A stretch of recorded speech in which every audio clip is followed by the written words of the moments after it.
Been waiting all week for that Saturday show. Tune in, see what happened, let your troubles go. Work real hard, now it's time to take it slow. Kick back and relax with that Saturday show. Good morning, Albuquerque, and welcome to another episode of That Saturday Show. I'm Jim Harvey, your host, and it's another wonderful day in the neighborhood. So, let's just get right to it. We've got an exciting show lined up for you today. It's May Day. May Day. And what does May Day mean?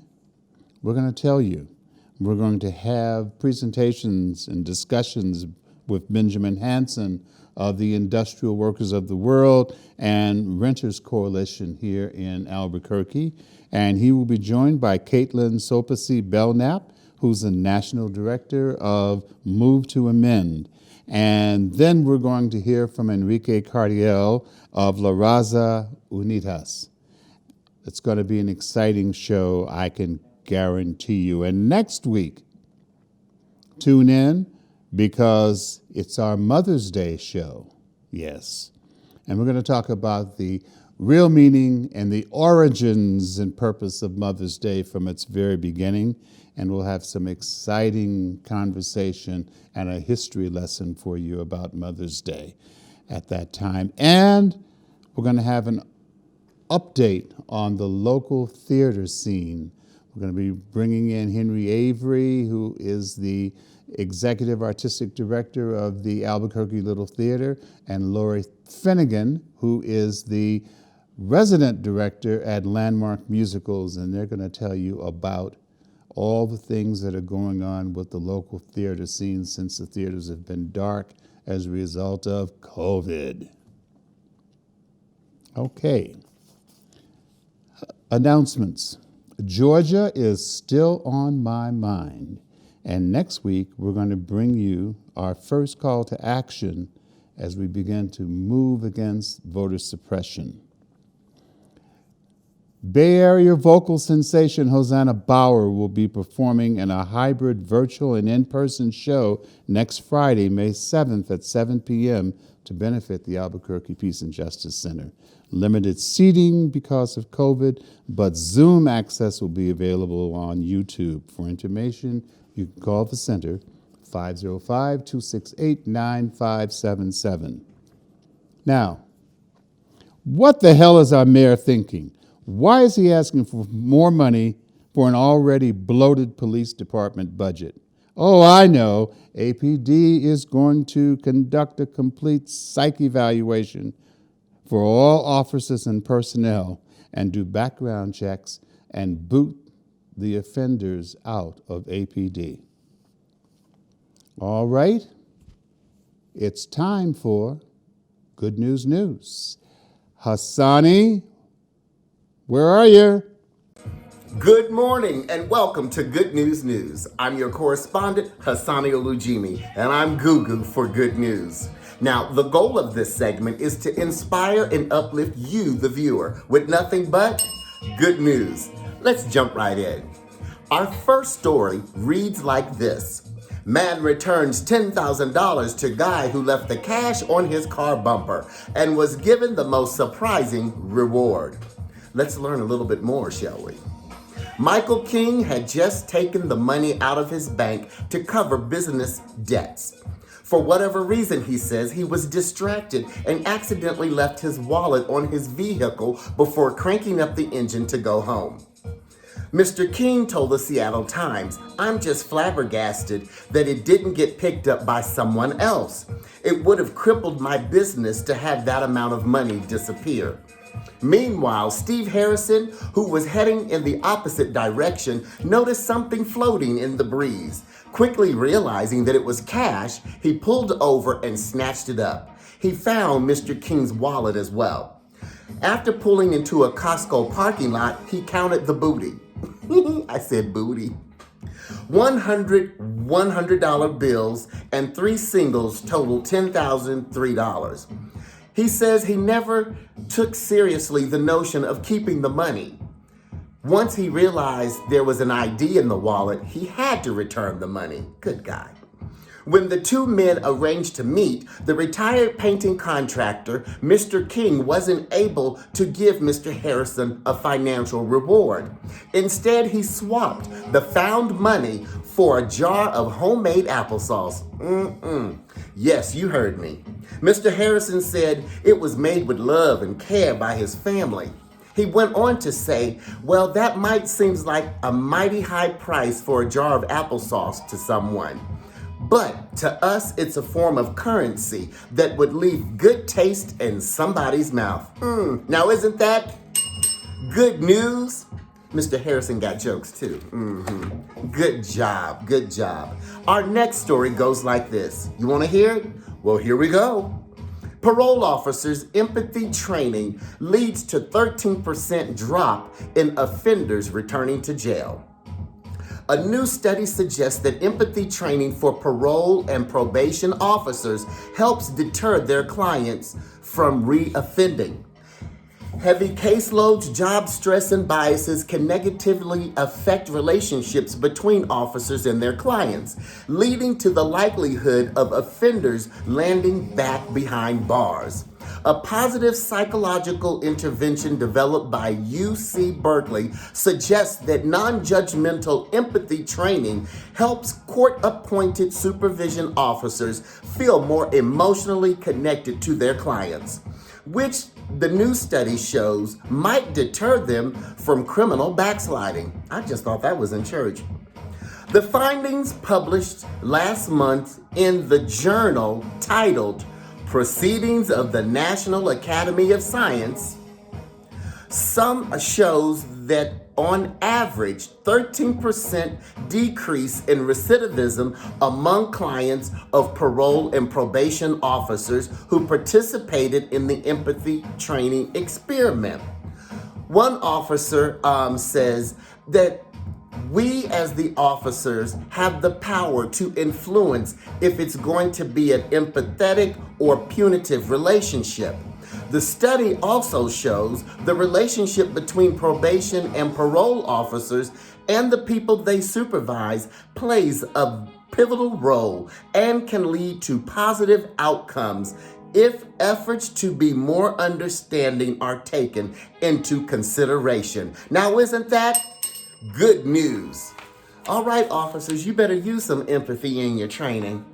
Speaking of empathy and officers, more good news. Derek Chauvin has been convicted of murder on all 3 charges. There we go. Well, I want to give it over to my good buddy and friend, Little Big Mama. Little Big Mama, what do you have for us today? Thank you, Hasani. I got another question for your viewers. How do you know that carrots are good for your eyes? You never see a rabbit wearing glasses. I guess I better eat more carrots. Now, speaking of eating, yesterday I put on something that I wore 5 years ago and it actually fit. I'm so proud of myself. Okay, so what? It was a scarf. Let's keep it positive here. Back to you, baby. Thank you, Little Big Mama. As we always say, the best way to turn a frown upside down is to get goo-goo for good news. I'm your correspondent, Hasani Olujimi, special guest, Little Big Mama. And we'll see you right here next time on That Saturday Show with more good news. Recording. You're watching That Saturday Show, and I'm Jim Harvey, your host. And today is May Day. What does that mean? It means a lot more than just the 1st of May. There's a lot of important history that we'd like to share with you.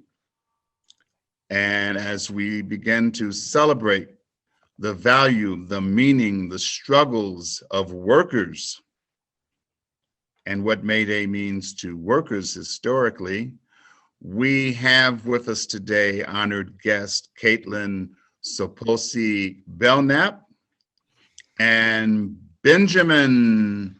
Benjamin, we've got you on here as well. And thank you. Benjamin is here in Albuquerque and is a local tenant organizer. and we're glad that you both could join us today. Welcome, Kaitlin. Welcome, Benjamin. Thank you. All right, I'm just going to get out of the way and let you all just extol wisdom, because I think that when I begin to think about May Day and I think about workers and the value of organizing, the organizing work that workers have done, not just in the United States, but around the world, I think that people tend to forget. And as we see a slow but steady push back to celebrating union organizing, I kind of get excited, and I just hope that it continues. So welcome to both of you, and have at it. Great. Do you want to start, Ben? Sure, I guess. So first of all, like a history of like May Day, right? Where does May Day come from? So May Day is International Workers' Day. It's something that's celebrated in almost every country in the world, all around the world, as national holidays, right? Or as unofficial holidays that where like the workers go out on strike every year. And it's celebrated because of something that happened here in the United States. Back when we were fighting for the 8-hour workday, right? There was a demonstration called in Chicago that ended up turning into like a police riot, right?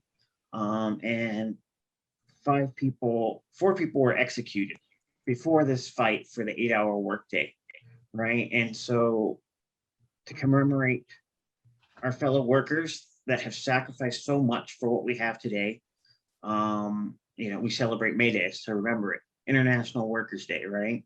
The struggle is for all workers, right? One world, one struggle. Yeah. Would you like to add to that? Yeah, thanks for thanks for reminding us of the Haymarket Massacre and origins of May Day. I guess I want to talk a little bit about the context of like what was happening in 1886 when International Workers' Day, in that May, it was a major, as Ben said, the battle was over the 8-hour workday specifically, but workers' conditions in general. And just to contextualize it, I work with an organization called Move to Amend, which is working to amend the Constitution to, that was a very large cat. That's all right. And corporate personhood, or the idea that corporations have constitutional rights, and also that money is speech, so that campaign spending can be regulated. And the very first Supreme Court decision that gave corporations constitutional rights was also in May 1886. It was on May 10th, the decision, which gave a railroad corporation 14th Amendment protections, which was the amendment that was passed after the Civil War to ensure that the Constitution was applied equally to people who were newly freed and had been slaves. So African-American men, not women, because women didn't have personhood rights in general at that time in this country. And the Supreme Court was really clear that the 14th Amendment did not apply to women. But anyways, so just a few days after May 4th, which is when the Haymarket Square protests happened, the Supreme Court gave corporations basically the same rights as human beings. And so, I just think it's important for us to think about both of those two pieces, and how in the years since, we know that workers were able to win the 8-hour workday, and that's why we have a weekend. Workers were able to win, tremendous protections in terms of child labor laws. But at the same time, corporations who they were fighting against, who had the most resources at the time, and that's still true today, were able to kind of through the back door gain extra rights and protections too. And that's so much of why we are in the situation that we're in now, where, unions are under attack from large corporations and have been very successful at propagandizing, especially the American public, but workers all over the world, to believe that unions are not in our best interest, when in fact that's absolutely not true. So I just wanted to give a little bit of that context too.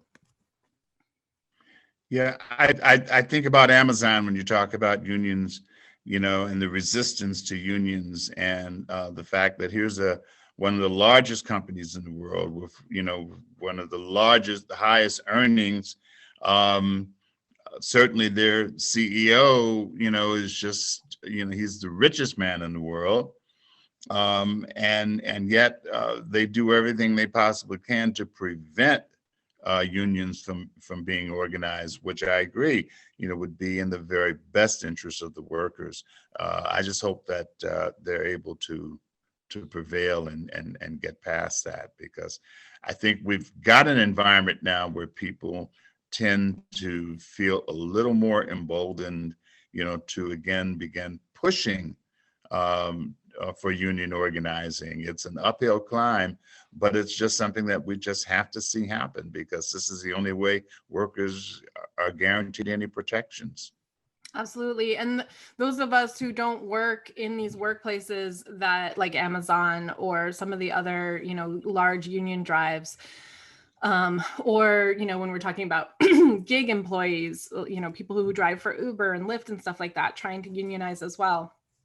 And it's so important that we support those unionization efforts by showing up at picket lines, by boycotting when we're asked to, if that's part of the strategic strategy. But I also think it's really important that we not get confused about where our power lies. And our power really doesn't lie as consumers. It lies, in our workplaces, it's in our communities. And we actually have to make sure that when we're fighting for something, we're fighting for power, not just, like a badge that we could put on our social media saying I'm boycotting this or that company. Because what kind of collective power does that really build? And unions are, where we work is where we spend the majority of our time once we're adults. And so it's so important that we have power in those settings. Yeah, I believe that's one of the essence of organizing workers, right? Is we're not just organizing some sort of issue sort of driven thing, right? We're organizing a power base. Right? The working class themselves, right? Organization is our weapon, right? We could literally put our hands in our pockets, and if we do it together, right, the world will stop churning. That's right. We're the ones that drive the buses. We're the ones that fix the computers. We're the ones that make everything happen, right? And when we're organized, right, we have the power to really make the decisions about what gets done in this world. Right. And so that's where organizing workers, that's where May Day comes in, right? May Day shouldn't be it's great to remember the past, but we should look towards the future, right? Today we should be demanding fewer hours, right? Higher wages, and mobilizing for strikes. And we should not support politicians that don't support these policies, right? So, the fact that here we are and the Democratic Party has, backed down on the fight for $15 an hour, when we know that if things were fair, the minimum wage would be closer to, $25 an hour to have kept up with inflation and cost of living. And so, that's not acceptable. We have to hold the people who are in positions of leadership and power accountable, and we can't let them get away with telling us that the material support that we need as a people is not on the table. That doesn't make any sense. I mean, as Jim talked about, the tremendous amount of wealth that we have, especially in this country, but if that was distributed in a more fair way, then there definitely would be enough to go around. And this idea that, we can't afford a minimum wage that actually allows people to pay their rent is outrageous. The idea that, people need to be working 2 jobs in order to pay the bills, that's outrageous. And any politician who tells us that that's the way it has to be doesn't deserve to be in elected office, in my book. Yeah. And how do we keep... Oh, sorry, Jim. No, go on, because I was going to tie this to the work that you do. Yeah, how do we hold these people accountable, right? So we talk about organizing workers as a power base. In Spain, they recently passed a 32-hour work week, right? Yes. An example that I like to give, in 2014, the French government tried to raise the retirement age, right, from 55 to whatever. And so the French workers held a general strike for 3 months. They're able to like claw back that increase, right? They're able to claw and then win more demands than what they started with, right? By organizing, by striking, right? They're able to hold these politicians accountable. Because the thing is, like, it doesn't matter who gets elected if we have power. Yeah, I was gonna say, Benjamin, that this also translates into the work that you do here around tenant organizing as well, because again, we're talking about what happens to workers that are the working poor, can't earn a decent wage because of the fact that they're being people are being forced to accept less than subsistence wages, but then they're faced with high rents and no legal support for anything that they do, to challenge those high rents, poor conditions, poor living conditions, and I could go on and on and on, and so again, it to me, it translates into so many of the other kinds of experiences that we have out here that could be different if we were well organized as workers and if employers were in fact treating us like decent human beings. Yeah, organization is our weapon, right? Like, the better organized we are, the better we can act in concert, the more we can accomplish, right? These people, they'll try and get away with whatever they can, right? And the only way to stop them is by organizing ourselves in our workplaces and in our communities. And supporting each other and doing that. And for me, what I always, try to take May Day to think about, but in general, is, the principle of solidarity, and that, we're not isolated. We're not here to just take care of ourselves. Human beings thrive when we support each other. And that's actually what's inherently in our nature. And, we have been propagandized and reprogrammed to fight against those instincts, but even just look at how everyone feels after a year of granted quasi staying at home and isolation from each other. A lot of people haven't really actually been doing that fully, but because it's so hard, it is so hard for us to actually act in isolation. That is anti-human nature. And the kind of end result of coming together is a sense of solidarity and the principle of supporting each other, of having each other's back, and knowing that something that is hurting you, ultimately we're all connected, and that's hurting me too. And so it's both out of self-interest and altruism that we need to support each other when we organize. And I totally agree with you, Ben, that that's where our power lies. And that's why the elites work so hard to keep us from organizing, to keep us from having solidarity, to come up with ways to divide and conquer, whether it's race or gender or class. So that we are under the impression that we're not all in this together, but that's not reality. And we do have that going for us too. We have the numbers, but we also have like the true nature of the way that human beings are, and acting in that way and being right humans, is the epitome of what solidarity is all about. So we've got about a minute left, and I just wanted to get some closing thoughts from you all in this all too short but an important discussion,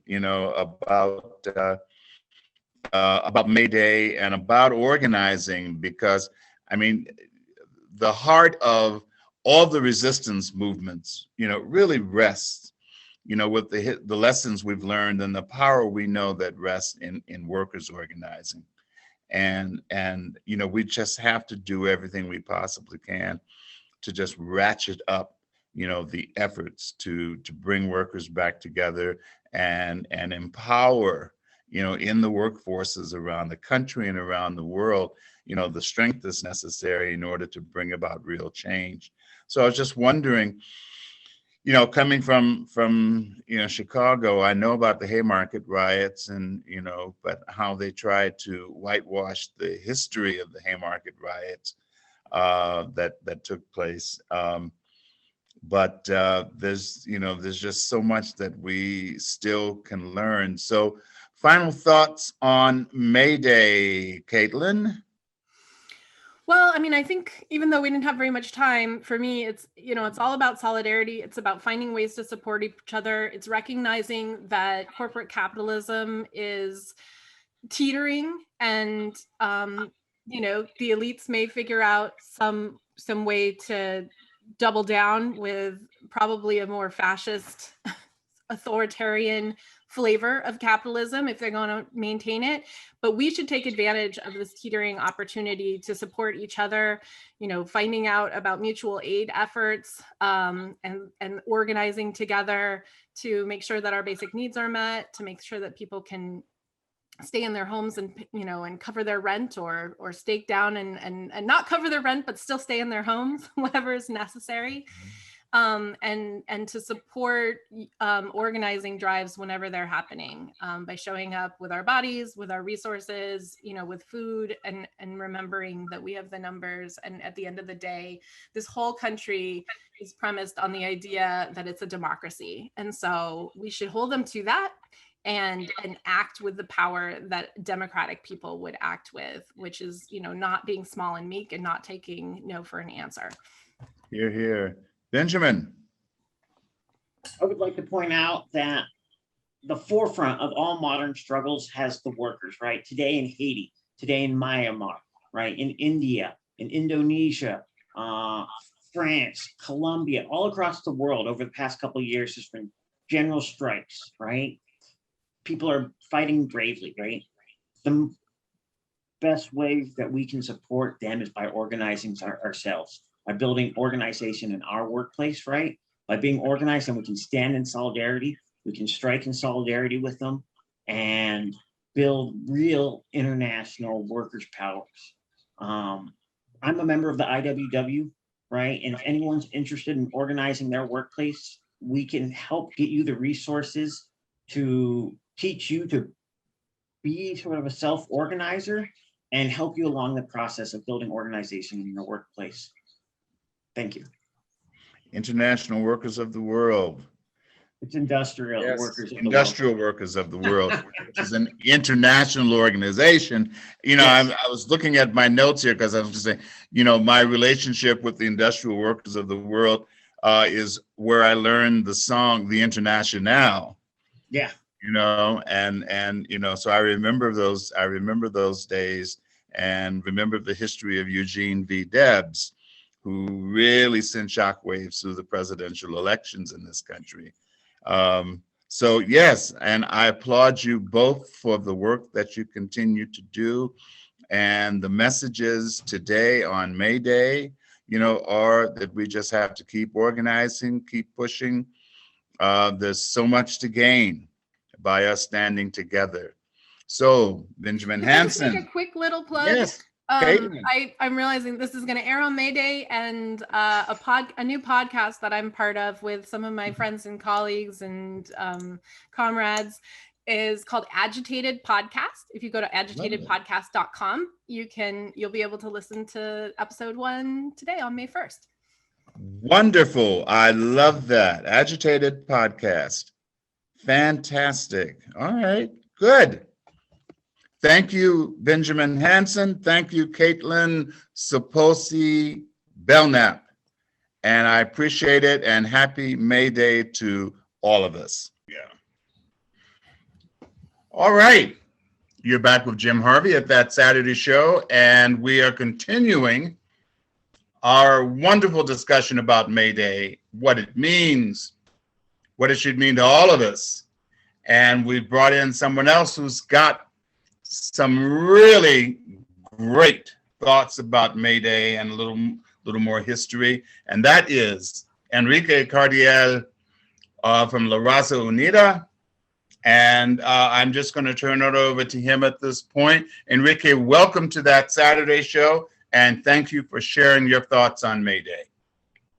Thanks for having me, Jim. I really appreciate being here. I'm glad to be able to represent La Raza Unida today.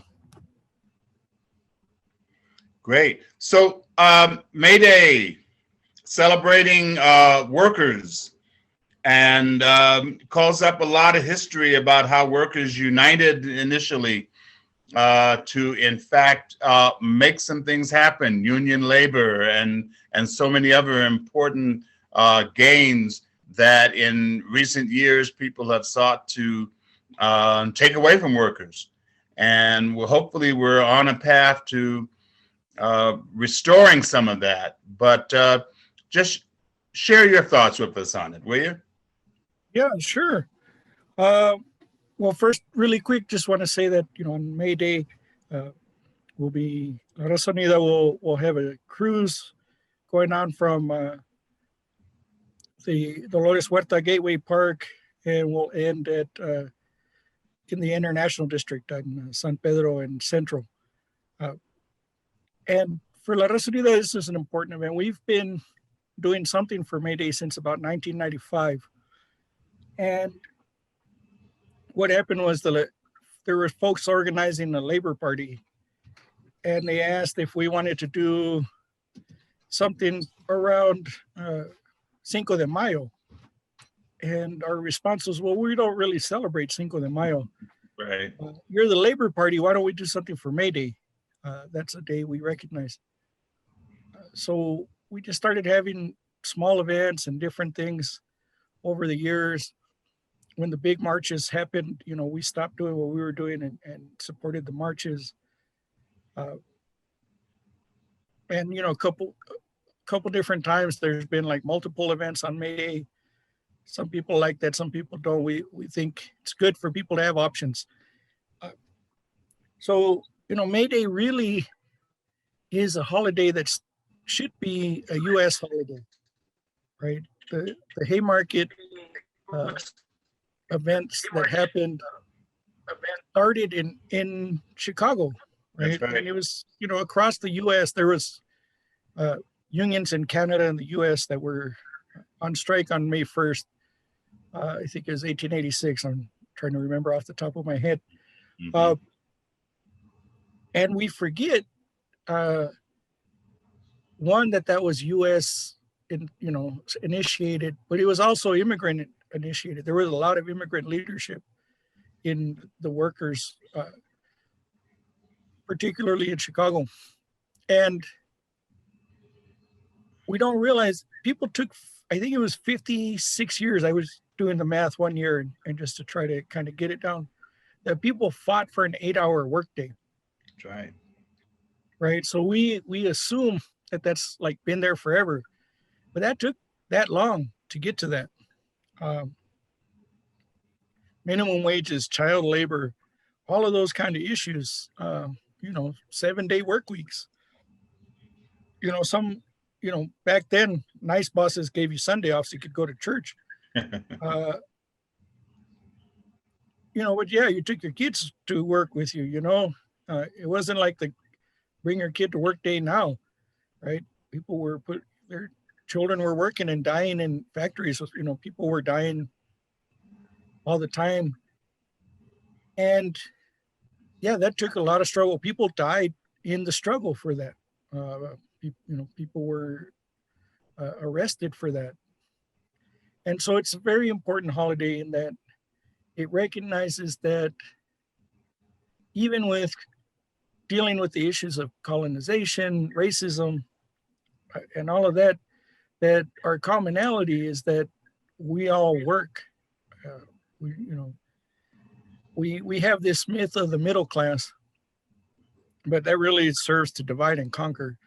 Very few of us that get lumped into middle class actually own any means of production. We just don't have to work, what we call manual labor, or we have some sense of management or something. But really, pretty much the vast majority of us are working class. We're working for somebody else. even superstars, right? They're making money for, whoever they're producing them, putting them on. And so really it's an opportunity to look at how we're all exploited and the solidarity that we need to build. That's right. We need to figure out how to build a strong and unbreakable solidarity. And it's very, very difficult, right? We have lots of ideologies that separate us. We have lots of perspectives that separate us. But we really need to look for that unbreakable solidarity and the fact that as far as everybody I know, for the most part, is exploited for their labor in one way or another. And, there are folks who own their own businesses, have small businesses, but they're not truly capitalist, right? They're not factory owners, And so it's important to think of how do we support workers, right? The workers in Alabama that we're trying to unionize at Amazon. We need to, anybody who knows any of those workers needs to just keep encouraging them. They need to keep going. There will be a union at Amazon at some point. It's just, how do we build that? And how do we support the unions here, right? And it's hard. Unions don't seem to strike as much as they used to. And really, so finding ways to support unions becomes challenging because that's really the most public thing that happens, right? In a place where there's a need for some clear solidarity. So we just need to figure out how do we keep building solidarity amongst all of us. We owe so much to the organized efforts of workers down through the years, and we've just got to get back to that solidarity. So in the last 15 seconds or so that we've got, would you give us that address again, the location where the rally is going to start start today, because we owe it to workers, we owe it to ourselves to be out there in solidarity with everybody else. Right. So at noon, we'll be at Dolores Huerta Gateway Park. They're what people used to call Isleta and Bridge. It's now Isleta and Dolores Huerta. So we'll be there at noon, and then we'll take off from there. The route's getting finalized, and we'll end on Centro and San Pedro around 2:00. That's it. Today, noon, Dolores Huerta Gateway Park, a march commemorating May Day and all that it represents. Enrique Cardiel from La Raza Unida, thank you so much for sharing this important information with us, and happy May Day. Happy May Day. All Hope right. to see you soon. Take care. All right. Thanks for having us. Welcome back to That Saturday Show. I'm Jim Harvey, your host, and I have the distinct pleasure of sharing with you today a moment with an incredible artist by the name of Barbara Endicott. She currently has a show on exhibit here at the in the Peace Hall at Albuquerque Center for Peace and Justice, and it is a masterful collection of work. It really is. It's powerful statements of social justice and struggle and history. And I've already found the piece that I'm going to buy from her if she sells it to me. Okay, I like that. Yes, all right. So I want to just take this time and share with you, the viewers, the opportunity to be introduced to some and to many others, just reconnect with the incredible work and the incredible individual and artist, Ms. Barbara Endicott. Barbara, welcome to That Saturday Show. Oh, thank you very much. Thank you. So let's just get started here. Tell us a little bit about how you got into art in the first place. What got you started painting? Oh, well, I mean, it goes back to second grade. It does. Oh, all right. When the teachers had us lay down on the butcher paper, I think a lot of teachers did this in those days, and they outlined you, and then you got to draw it in. And I distinctly remember thinking, wow, I like this. And then I just always kind of, after that, I was the class artist or one of the class artists. And so it's pretty much been all my life. And then I had an older brother who was a distinguished artist. He's passed now, but Mm. he also influenced me, I think, and an uncle who was a painter. So I think I had it around me, and that kind of led me on the way also. So I majored in it in college and got a BFA. I did many colleges, but did finally end up with a degree at UNM. And then went back to get a teaching degree and taught art, high school art, for 13 years. So that's been my my path anyway, as an artist and a teacher. And and I've always been interested in figurative, although right now I'm kind of dabbling in abstract for whatever reason. But Wow. yeah, I just as a big kind of learning another instrument almost, it feels like. But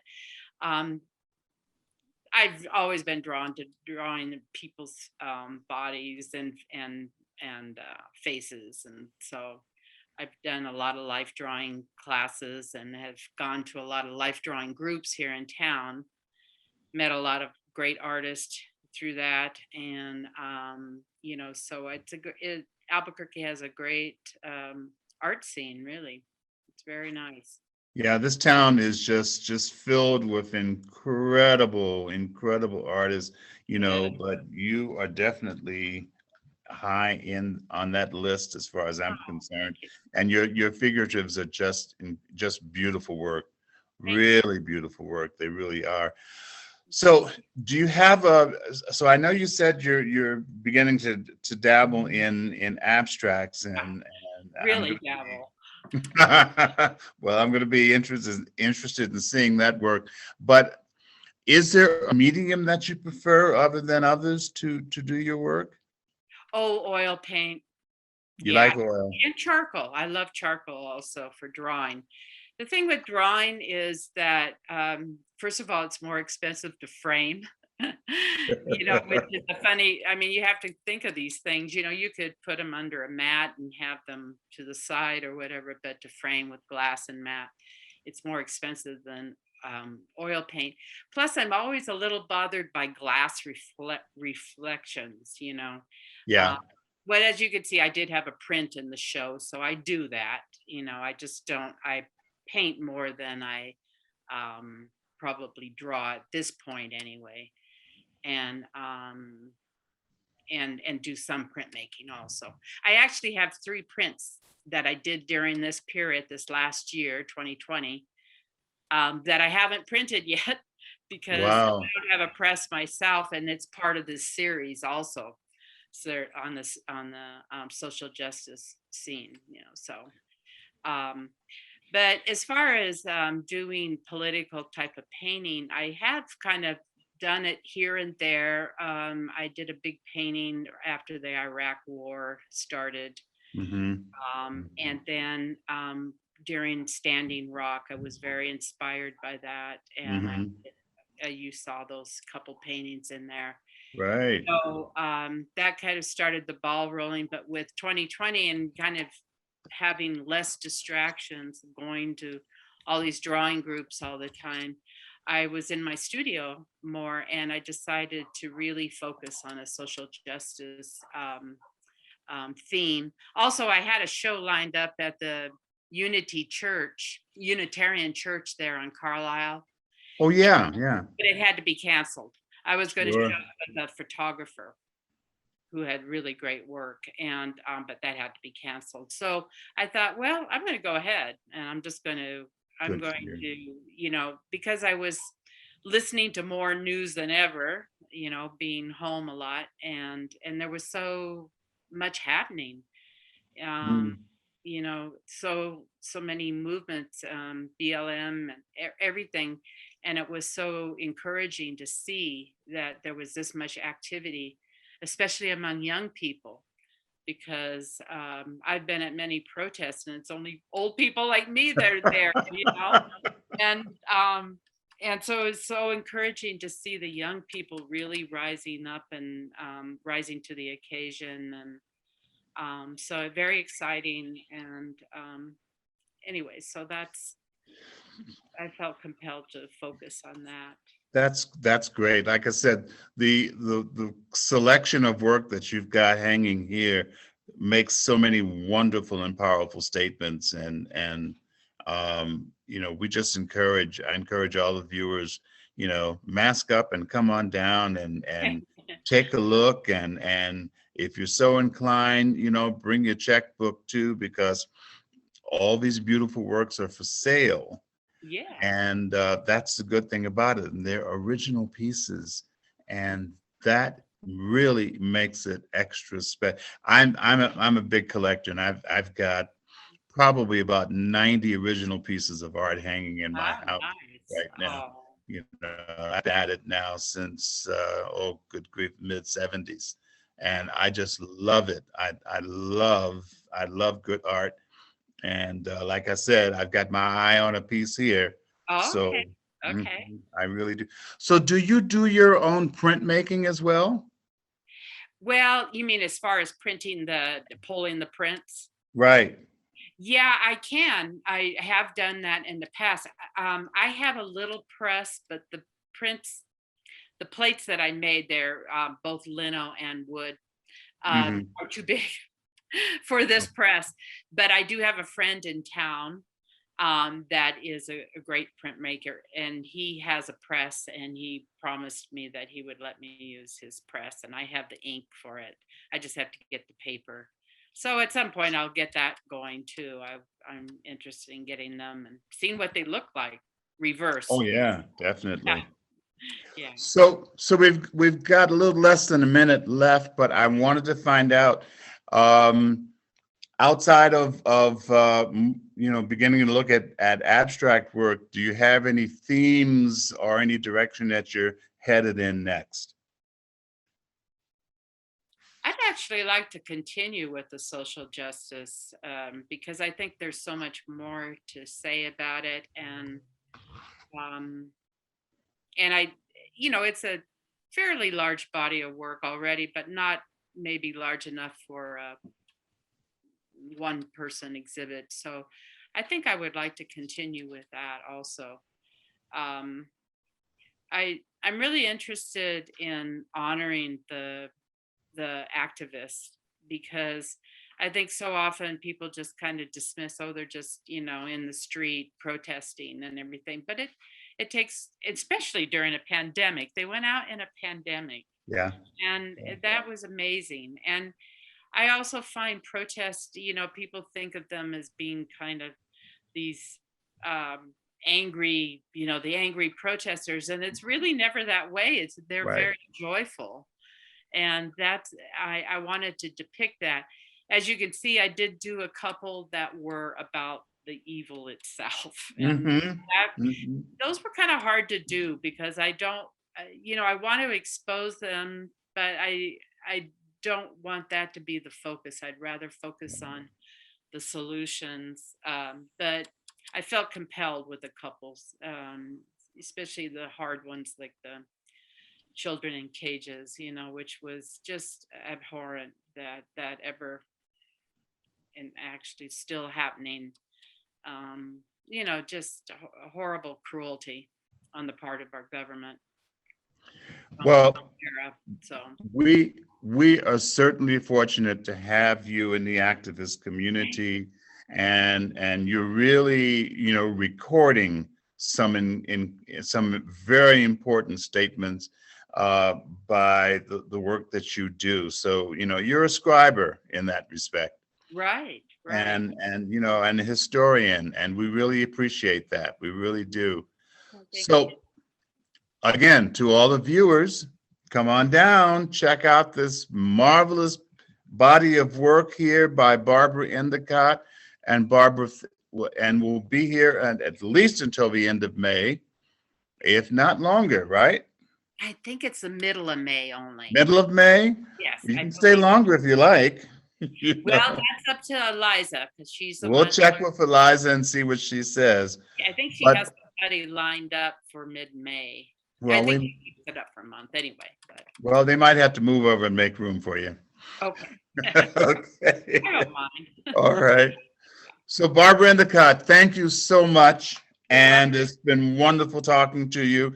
And we'll see you soon. Okay. Okay. Thank great. you. All right.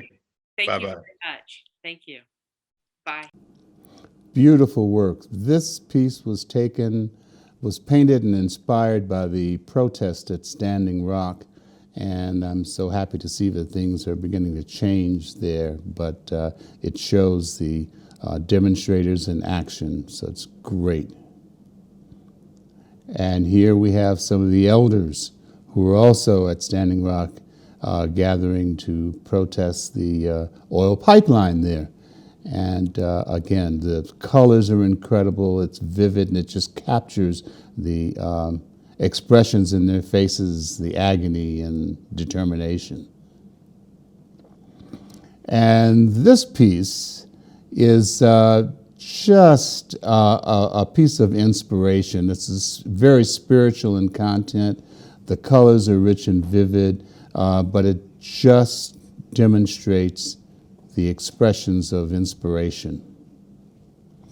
And here we have, this is a picture that captures the demonstrators protesting the George Floyd murder, and the fist clenched, the colors, the background tells you a lot about the determination of the protesters. George Floyd, what more can I say? We've got that hanging in the Peace Center, and it's a symbol of victory, that the law can, in fact, be on the side of the oppressed. And here we have Dr. Martin Luther King on one side and Reverend William Barber, Bishop William Barber on the other of the Poor People's Campaign. And come and see our collection. It's wonderful. The artist is incredible. Just a reminder, come on down and check out the beautiful artwork by Barbara Endicott. It makes a powerful social justice statement, and we're fortunate to have her work on display at the gallery. So come check out the work, and remember, it's for sale. Remember to support the Albuquerque Center for Peace and Justice. Come on down, volunteer, make a contribution, buy a yard sign, buy a t-shirt, buy a coffee mug, buy something to help us continue the work that we've been doing for 38 years. Your contributions can go a long way to keeping our doors open, supporting our volunteers, feeding people, providing services through our resource center. We need your help. All right. This group I first met when they were the dragons in Shrek the Musical. They made this dragon puppet come to life on stage in a way that I never could have imagined. It's a family. They've got music for you, and we're going to go out with the Robinson family. Thank you for joining us. Have a great week.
the sound of all of us, singing with love and the will to trust. Leave the rest behind, it will turn to dust. This is the sound of all of us. This is the sound of all of us.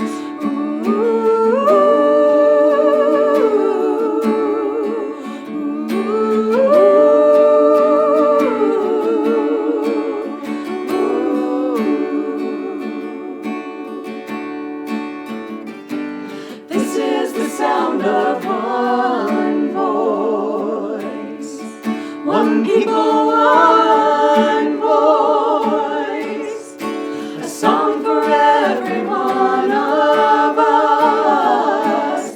This is the sound of one voice. This is the sound of one voice.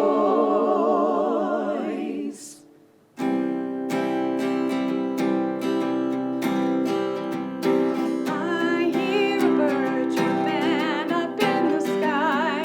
I'd like to be free like that, spread my wings so high. I see the river flowing, water running by. I'd like to be that river, see what I might find. I feel the wind blowing, slowly changing time. I'd like to be that wind that swirl and shake the sky. I smell the flowers blooming, opening for spring. I'd like to be those flowers, open to everything.